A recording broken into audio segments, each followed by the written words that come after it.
excited today to share with you one of our fun blending products. It is our Stylus Handle.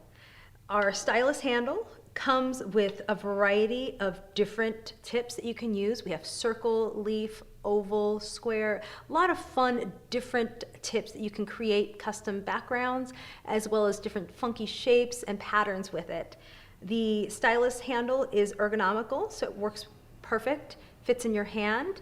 And we even have a tip that has a moldable surface to where you can create custom funky patterns within your shapes. I want to share with you a couple different options here and showing how the stylus works towards blending as well as creating backgrounds or creating different patterns. This here is a card where we used 4 different colors of our chalk ink pad. We started with a light cream, worked our way into a green, and then like turquoise, and then a blue.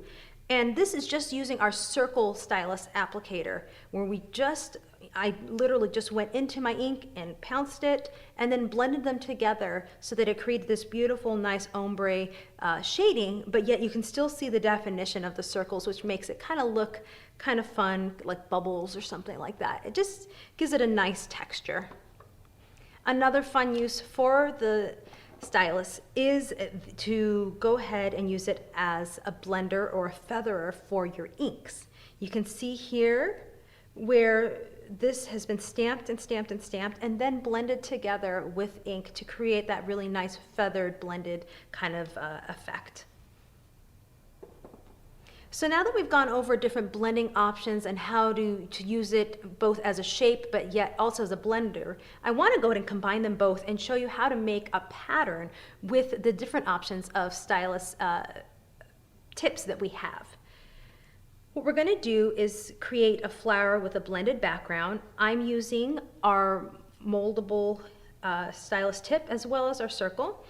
And so with the moldable tips, what you can do is heat it up and then press it into a surface, and it'll go ahead and absorb that surface and transfer that pattern when you go to do your stamping and your work. So let me go ahead and heat it up first. And it doesn't take very long to heat it up. And I have a piece of punchinella here that I'm just going to go ahead and squeeze it into. You want to make sure that your surface is sturdy, and so that it can go ahead and pick up that pattern. So you can see here, I now have this really pretty kind of circular pattern on my stylus. Let me put a little ink on there so you can really see the effect of the pattern that I've created with the punchinella. Now you can kind of see, it's still a little tough, so let me go ahead and stamp it and show you. You can see how there's a lot of texture in that, kind of making, we're going to go ahead and make a flower here.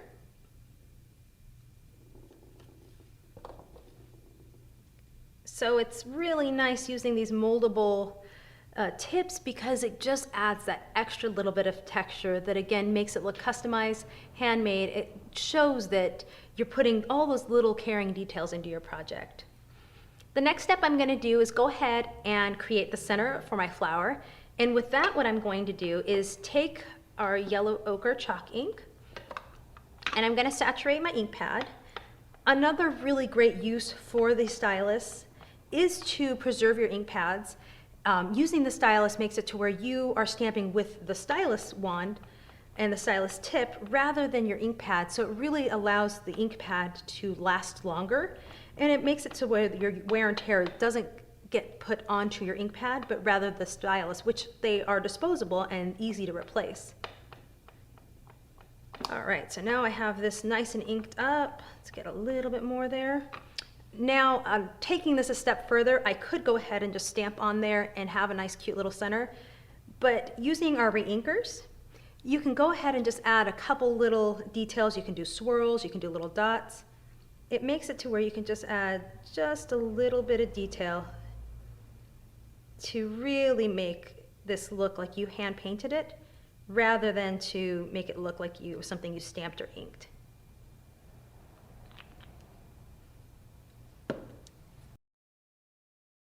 I'm going to just lightly press this down, transfer the ink.